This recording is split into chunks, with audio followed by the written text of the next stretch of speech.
இது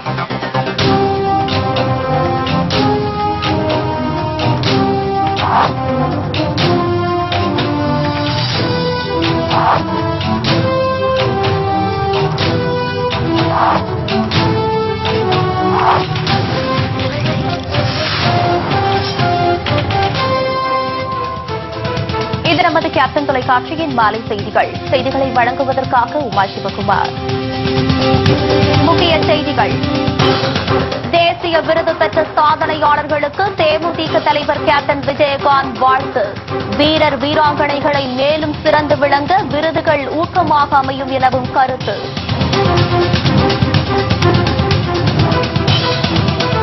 வரும் சட்டமன்ற தேர்தலில் கேப்டன் விஜயகாந்த் அணி மாபெரும் வெற்றி பெற்று ஆட்சியை பிடிக்கும். தேமுதிக மக்கள் நல கூட்டணி தலைவர்கள் பேச்சு.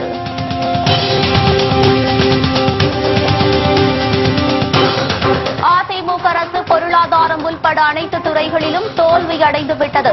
இந்திய கம்யூனிஸ்ட் கட்சி எம்பி ராஜா குற்றச்சாட்டு.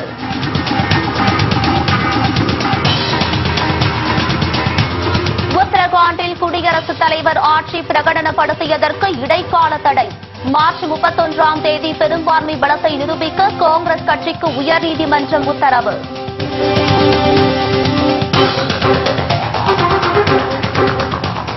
விரிவான செய்திகள். தேசிய விருது பெற்ற திரையுலகை சேர்ந்தவர்களுக்கு தேமுதிக தலைவர் கேப்டன் விஜயகாந்த் இதயமார்ந்த வாழ்த்துக்களை தெரிவித்துள்ளார். மேலும் இந்த விருதுகள் அவர்களை மேலும் ஊக்கப்படுத்தும் என்றும் அவர் கூறியுள்ளார்.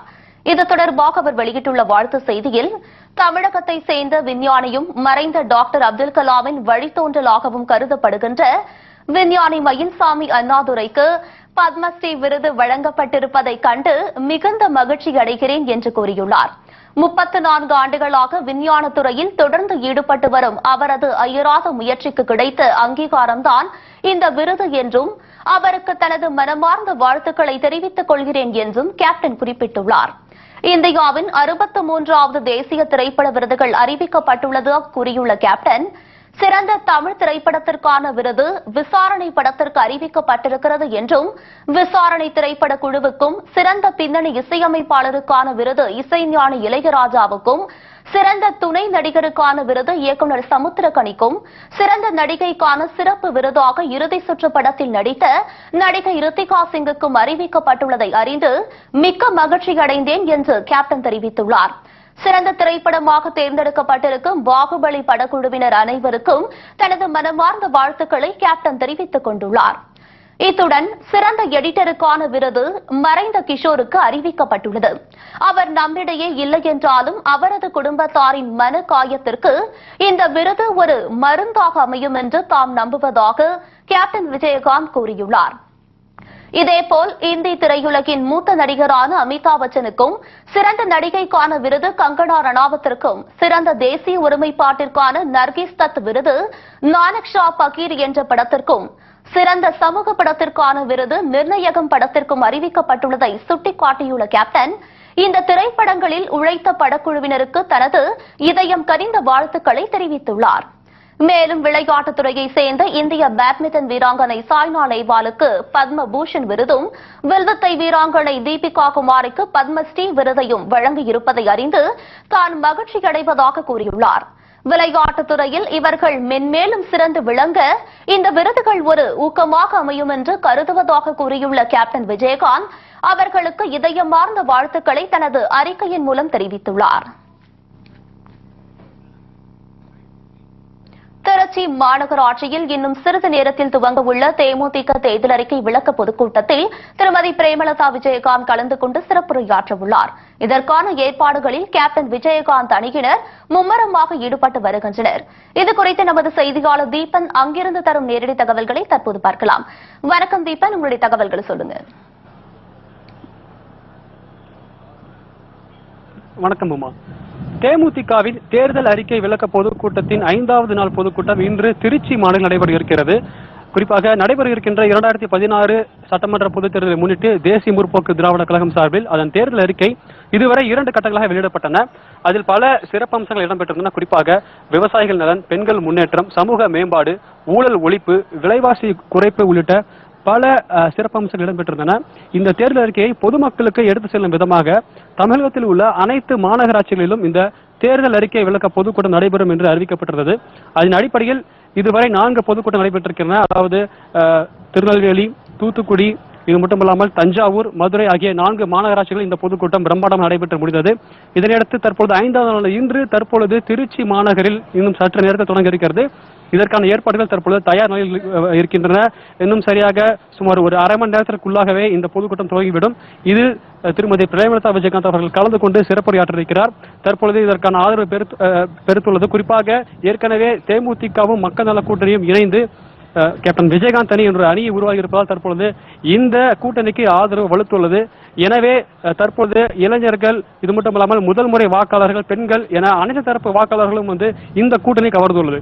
எனவே நிச்சயமாக இந்த கேப்டன் விஜயகாந்த் அணி நிச்சயமாக ஆட்சி பிடிக்கும் என்ற ஒரு நம்பிக்கையில் தற்பொழுது அனைவருமே இருக்கின்றனர். இன்னும் சற்று நேரத்தில் கலை நிகழ்ச்சிகளுடன் இந்த பொதுக்கூட்டம் துவங்கி இருக்கிறது.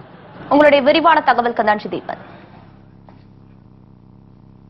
எகிப்து நாட்டிற்கு சொந்தமான எகிப்து ஏர் பயணிகள் விமானம் ஒன்று கடத்தப்பட்டுள்ள சம்பவம் பெரும் பரபரப்பை ஏற்படுத்தியுள்ளது.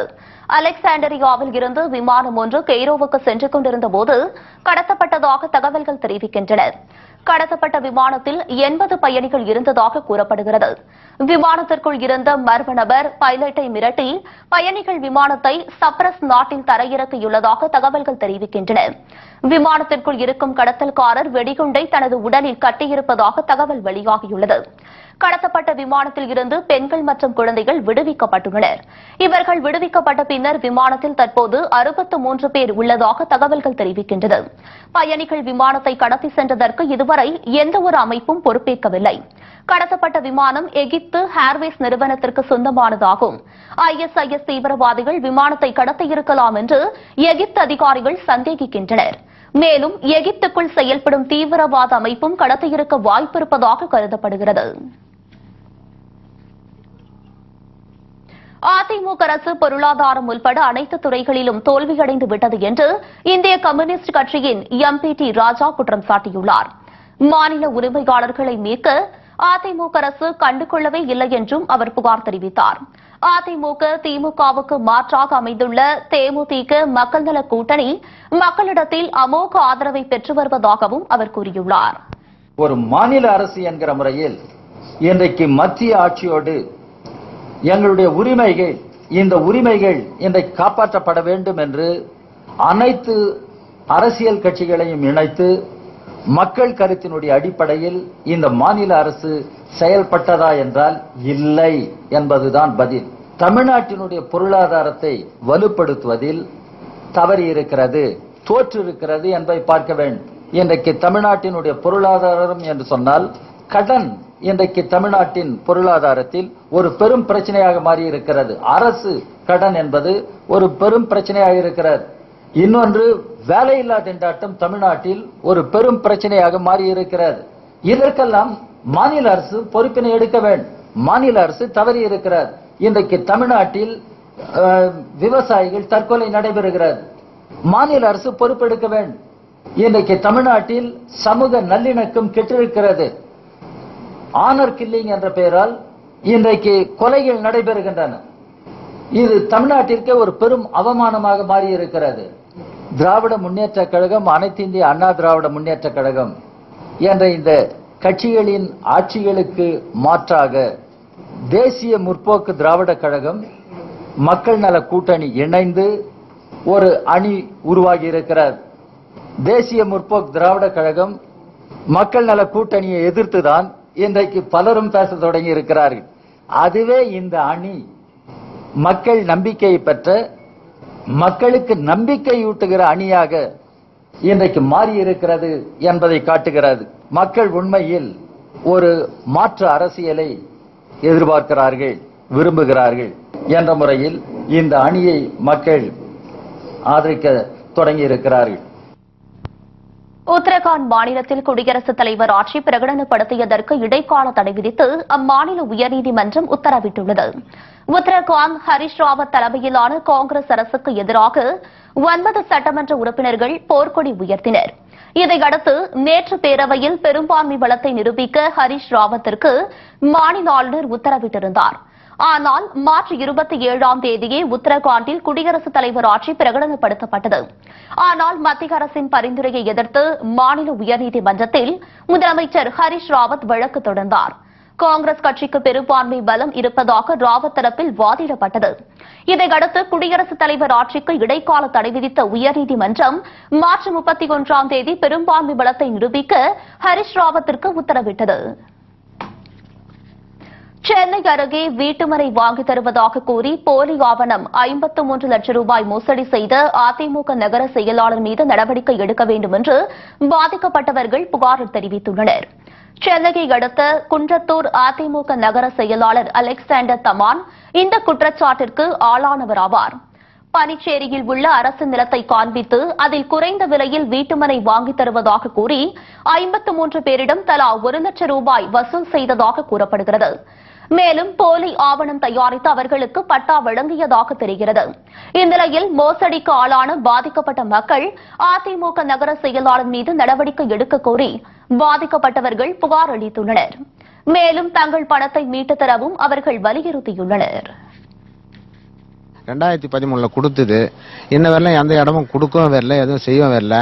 காஞ்சிபுரம் மாவட்டம் பெரும்புதூர் தாலுகா குன்றத்தூர் இது எம்ஜிஆர் நகர்ல வசிக்கிறேன் நான். அவங்க நான் மீறி போய் நான் இடத்த கொடுக்குறேன் கொடுக்கலன்னு கேட்டதுக்கு எங்க படம் தான் ஓடும், இங்க உங்க படம்லாம் இங்க ஓடாது, பணத்தை கொடுத்து எப்படி வாங்க முடியாது உன்னால, நான் இடம் கொடுக்க மாட்டோம் அப்படின்னு சொல்லிட்டு அராஜகம் பண்ணாங்க. இந்த மாதிரி ஒரு மனுஷனை இந்த மாதிரி அலைய விடுறன்ற ஒரு பாகுபாடு கூட பார்க்காத பாராபட்சம் அந்த பற்றுன்ற இல்லாத அளவுக்கு அவங்க பண்றாங்க. இதனிடையே திண்டுக்கல் மாவட்டம் வத்தலகுண்டு அருகே தேர்தல் விதிமுறைகளை மீறி நடைபெற்ற அரசு பணிகளை தடுத்ததால் ஊராட்சி செயலாளருக்கு கொலை மிரட்டல் விடுக்கப்பட்டது. இதற்கு காரணமாக அதிமுக ஒப்பந்ததாரர் மீது நடவடிக்கை எடுக்க வேண்டும் என்று அந்த பகுதி மக்கள் வலியுறுத்தியுள்ளனர். கடந்த 19ஆம் தேதி செய்ய வந்தாங்க.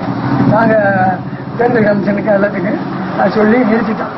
அதுக்கு பின்னாடி இன்னைக்கு நான் அப்படிதான் செய்வேன் அப்படின்ட்டு நான் திராவிட முன்னேற்ற கழக ஊராட்சி செயலாளர் என்னை உன்னை கொலை பண்ணுவேன், இந்த பாரு ஜேசிபிலே வச்சு உன்னை தள்ளிட்டு நான் செய்கிறேன் பாரான்னு செஞ்சுட்டு இருந்தேன். அதுக்கு மீறி நான் இப்போ தேர்தல் கமிஷன் இவங்ககிட்ட எல்லாம் ரிப்போர்ட் பண்ணி அவங்க இந்த வேலையை நிறுத்திட்டாங்க.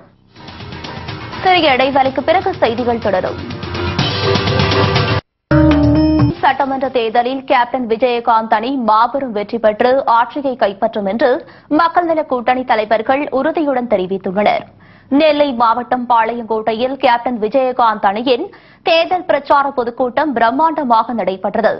இதில் மக்கள் நல கூட்டணி தலைவர்கள் வைகோ, தொல் திருமாவளவன், ராமகிருஷ்ணன், முத்தரசன் மற்றும் தேமுதிக சார்பில் கொள்கை பரப்பு செயலாளர் வி.சி. சந்திரகுமார் எம்எல்ஏ உள்ளிட்டோர் கலந்து கொண்டு எழுச்சியுரையாற்றினர். பிரச்சார பொதுக்கூட்டத்தில் பேசிய முத்தரசன், தேமுதிக மக்கள் நல கூட்டணியினை விமர்சித்து வரும் கட்சிகளுக்கு கடும் கண்டனம் தெரிவித்தார். தமிழிசை அவங்க சொல்றாங்க சைவரோட சைவர் சேர்ந்திருக்கு, தேமுதிக ஒரு சைவரா, மக்கள் நல கூட்டணி ஒரு சைவரா, சைவரோட சைவர் சேர்ந்திருக்கு. 23ஆம் தேதிக்கு முன்னாடி விஜயகாந்த் சைவரா உங்களுக்கு தெரியலையா? அப்ப கருப்பு தங்கம், அப்ப கருப்பு எம்ஜிஆர், அப்ப மக்கள் தலைவர், செல்வாக்கு மிக்க தலைவர். 23ஆம் தேதிக்கு பிறகு சைவர். இந்த தேர்தலில் உங்களுக்கு சைவர் தான் ஞாபகம் வச்சுக்கோங்க. இதனைத் தொடர்ந்து பேசிய சந்திரகுமார் எம்எல்ஏ, தேமுதிக மக்கள் நல கூட்டணி வரும் தேர்தலில் மாபெரும் வெற்றி பெற்று ஆட்சியை பிடிக்கும் என்று நம்பிக்கை தெரிவித்தார். கூட்டத்தில் பேசிய விடுதலை சிறுத்தை கட்சித் தலைவர் தொல் திருமாவளவன், இந்த தேர்தலில் கேப்டன் விஜயகாந்த் மிகப்பெரிய தாக்கத்தை ஏற்படுத்தும் என்று நம்பிக்கை தெரிவித்தார். தேசிய முற்போக்கு திராவிட கழகமும் மக்கள் நல கூட்டணியும் தான் தமிழகத்திலே ஆட்சி மாற்றத்தை ஏற்படுத்த முடியும். அந்த கூட்டணி மட்டும்தான் தமிழக மக்களுடைய நலனிலே அக்கறை கொண்ட கூட்டணியாக இருக்கும் என்பதை மீண்டும் ஒருமுறை வலியுறுத்தி தேசிய முற்போக்கு திராவிட கழகத்திற்கு முரசு சின்னத்திலும், அருமையண்ணன் வைகோ அவருடைய மறுமலர்ச்சி திராவிட முன்னேற்ற கழகத்திற்கு பம்பரம் சின்னத்திலும், அருமையண்ணன் மார்க்சிஸ்ட் கம்யூனிஸ்ட் கட்சியினுடைய சுத்தியல் அறிவால் நட்சத்திரம் சின்னத்திலும், இந்திய கம்யூனிஸ்ட் கட்சியினுடைய கதிரறிவால் சின்னத்திலும், அருமையண்ணன் தொல் திருமாவளவன் அவருடைய விடுதலை சிறுத்தைகள் கட்சிக்கு மோதிரம் சின்னத்திலும் உங்களுடைய பொன்னான வாக்குகளை சட்டமன்ற தேர்தலிலே அளித்து இந்த கூட்டணியை மாபெரும் வெற்றி கூட்டணியாக்கி புரட்சி கலைஞர் கேப்டன் அவர்களை தமிழகத்தினுடைய முதலமைச்சராக ஆக்க வேண்டும் என்று நம்பிக்கையை பெற்று எதிர்க்கட்சி தலைவராக இருக்கிற நம்முடைய கேப்டன் விஜயகாந்த் அவர்களின் செல்வாக்கு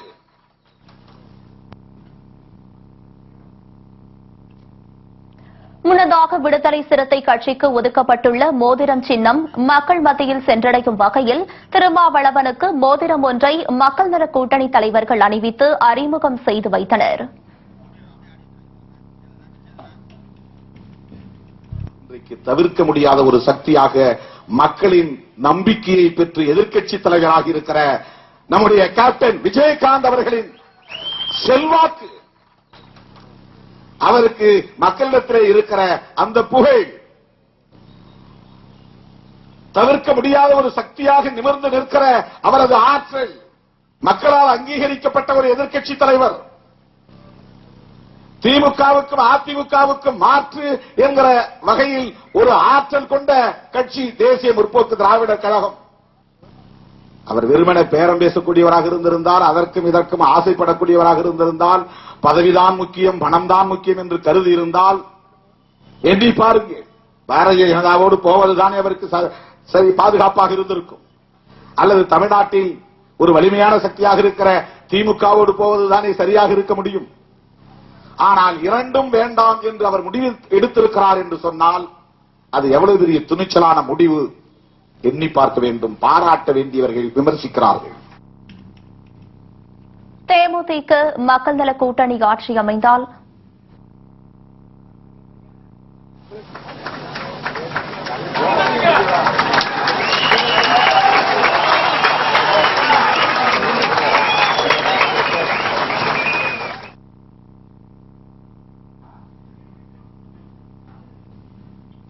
தேமுதிக மக்கள் நல கூட்டணி ஆட்சி அமைந்தால் தமிழகம் அமைதி பூங்காவாக மாறும் என்று மக்கள் நல கூட்டணி தலைவர்களில் ஒருவரான ஜி. ராமகிருஷ்ணன் உறுதியுடன் கூறியுள்ளார். நெல்லை பிரச்சார கூட்டத்தில் பேசிய அவர் அதிமுக ஆட்சியில் சட்டம் ஒழுங்கு சீர்குலைந்து விட்டதாக குற்றம் சாட்டினார். கூட்டணி சார்பாக தேசிய முற்போக்கு திராவிட கழகத்தின் சார்பாக இந்த மேடையில் பகிரங்கமாக சொல்கிறோம், தேர்தலுக்கு பிறகு இந்த அணி வெற்றி பெறப் போகிறது, விஜயகாந்த் தலைமையில் ஆட்சி அமையப் போகிறது. அந்த வெற்றியை கொண்டாடுகின்ற வகையில் நாங்கள் 4 கட்சிகள் சேர்ந்து அதன் வைகோ அவர்களுக்கு மோதிரம் அணிவிப்போம். இங்க கூட்டத்தில் பேசுகிற ஜெயலலிதா அவர்கள் சொன்னார்கள், அண்ணா திராவிட முன்னேற்ற கழகம் ஆட்சிக்கு வந்தால் நாங்கள் சட்டம் ஒழுங்கை கட்டுப்படுத்துவோம். ஜெயலலிதா அவர்களே, சட்டம் ஒழுங்கை கட்டுப்படுத்தி விட்டீர்களா? கொலை கொள்ளைகளை தடுத்து விட்டீர்களா? சுதந்திர போராட்டத்தில் முக்கியமான பாத்திரத்தை வகித்த நெல்லை மாவட்ட தூத்துக்குடி மாவட்டத்தில் கடந்த 5 ஆண்டுகளில் வன்முறை சம்பவங்கள் அதிகரித்திருக்கிறது, கொலை கொள்ளை அதிகரித்திருக்கிறது. தேசிய சராசரியை விட இந்த வன்முறை சம்பவங்கள் என்பது நெல்லை மாவட்டத்தில் அதிகரித்திருக்கிற போது ஜெயலலிதா அவர்களை கேட்கிறேன், உங்களால் சட்டம் ஒழுங்கை கட்டுப்படுத்த முடிந்ததா? கட்டுப்படுத்தி விட்டீர்களா? சாதி வன்மத்தில் கொலை நடைபெறுகிறது, கந்து வெட்டிக்காக கொலை நடைபெறுகிறது, சாதி ஆணவ கொலை நடைபெறுகிறது. மக்கள் கூட்டணி சார்பாக தேசிய முற்போக்கு திராவிட கழகத்தின் சார்பாக சொல்கிறேன், மக்களை கூட்டி தேமுதிக ஆட்சிக்கு வருகிற போது இங்கே நெல்லை மாவட்டம் மட்டுமல்ல, தூத்துக்குடி மாவட்டம் அல்ல, தமிழ்நாடு முழுவதும் ஒரு அமைதி நிலவக்கூடிய ஒரு மகத்தான தமிழகத்தை எங்களால் உருவாக்க முடியும் என்பதை நான் சுட்டிக்காட்ட கடமைப்பட்டிருக்கிறேன். சிறிய இடைவெளிக்கு பிறகு செய்திகள் தொடரும். சங்கர் ஆணவ படுகொலை செய்யப்பட்ட வழக்கில் சரணடைந்த மாமியார் அன்னலட்சுமியை 15 நாள் நீதிமன்ற காவலில் வைக்க குற்றவியல் நீதிமன்ற நீதிபதி சுந்தரி உத்தரவிட்டார். உடுமலைப்பேட்டை அருகே வேறு சமூகத்தை சேர்ந்த பெண்ணான கௌசல்யாவை காதல் திருமணம் செய்த இளைஞர் சங்கர் அண்மையில் பட்டப்பகலில் வெட்டி படுகொலை செய்யப்பட்டார். அவரது மனைவி கௌசல்யாவும் ஜாதி வெறியின் கும்பலின் தாக்குதலுக்கு ஆளாகி படுகாயமடைந்தார். பட்டப்பகலில் நடந்த இந்த ஆணவ கொலை தமிழகத்தில் பெரும் அதிர்வலையை ஏற்படுத்தியது. இந்த ஆணவ கொலை வழக்கில் தொடர்புடைய சங்கரின் மாமனார் திண்டுக்கல் நீதிமன்றத்தில் சரணடைந்தார். இதையடுத்து இந்த கொலையில் தொடர்புடைய குற்றவாளிகள் 5 பேரை காவல்துறை கைது செய்தனர். அதைத் தொடர்ந்து கௌசல்யாவின் தாய் மாமாவும் போலீசாரால் கைது செய்யப்பட்டார். படுகாயத்துடன் கோவை மருத்துவமனையில் சிகிச்சை பெற்று வந்த கௌசல்யா கொலை தொடர்பாக பல்லடம் நீதிமன்றத்தில் வாக்குமூலம் அளித்ததுடன் குற்றவாளிகளை நேரில் அடையாளம் காட்டினார். இந்நிலையில் தலைமறைவாக இருந்து வந்த கௌசல்யாவின் தாயார் அன்னலட்சுமி தேனி மாவட்ட குற்றவியல் நடுவர் நீதிமன்றத்தில் இன்று சரணடைந்தார். அவரை 15 நாள் காவலில் வைக்க நீதிபதி சுந்தரி உத்தரவிட்டதைத் தொடர்ந்து அவர் சிறையில் அடைக்கப்பட்டார். நொய்யல் ஆற்றில் உள்ள ஆக்கிரமிப்புகளை அகற்றக் கோரி தொடரப்பட்ட வழக்கில் தமிழக அரசு 4 வாரத்திற்குள் விரிவான பதிலளிக்க சென்னை உயர்நீதிமன்றம் உத்தரவிட்டுள்ளது. கோவையை சேர்ந்த கதிர் மதியோன் தொடர்ந்த வழக்கில் நொய்யல் ஆற்றில் ஆக்கிரமிப்பு காரணமாக கோவை, ஈரோடு, திருப்பூர் ஆகிய 3 மாவட்டங்களில் உள்ள 21 குளங்களுக்கு தண்ணீர் வரத்து தடைப்பட்டுள்ளது என்றும் உடனடியாக ஆக்கிரமிப்புகளை அகற்ற உத்தரவிட வேண்டும் என்றும் தனது மனுவில் குறிப்பிட்டிருந்தார். இந்நிலையில் இந்த வழக்கை விசாரித்த நீதிபதிகள் சஞ்சய் கிஷன் கவுல், M.M. சுந்தரேஷ் ஆகியோர் இது தொடர்பாக தமிழக அரசு 4 வாரத்திற்குள் விரிவான பதிலளிக்க வேண்டும் என்று உத்தரவிட்டனர். கரும்புக்கு விவசாயிகளுக்கு வழங்கப்படாமல் உள்ள 39 கோடி ரூபாய் நிலுவைத் தொகையை உடனடியாக வழங்க கோரி தஞ்சை அறிஞர் அண்ணா சர்க்கரை ஆலையை முற்றுகையிட்டு 100க்கும் மேற்பட்ட விவசாயிகள் கைது செய்யப்பட்டனர். தங்களுக்கு வழங்க வேண்டிய நிலுவைத் தொகையை வழங்க கோரி சர்க்கரை ஆலையை முற்றுகையிட முயன்றனர். ஆனால் போலீசார் அவர்களை தடுத்து நிறுத்தியதால் அரசுக்கு எதிராக விவசாயிகள் முழக்கமிட்டனர். பயிர் செய்யப்படாத கரும்புக்கு போலி கணக்கு எழுதி இந்த ஆலையில் 16 கோடி ரூபாய்க்கு மோசடி நடந்ததற்கான காரணமான அதிகாரிகள் அனைவர் மீதும் நடவடிக்கை எடுக்க வேண்டும் என்பது விவசாயிகளின் கோரிக்கையாக உள்ளது.